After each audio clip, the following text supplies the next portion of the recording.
What's the meaning of avast?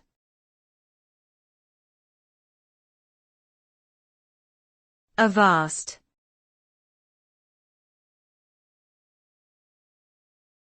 Avast.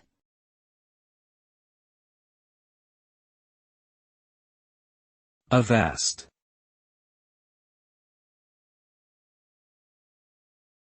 Avast.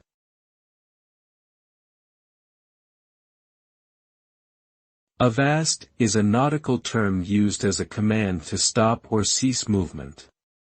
It is often used in the context of sailing, for example in situations where a ship needs to quickly come to a halt or avoid a collision.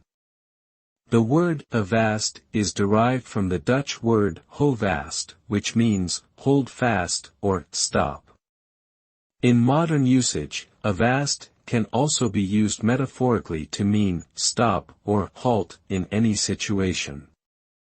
Overall, avast is a command to immediately stop any action or movement.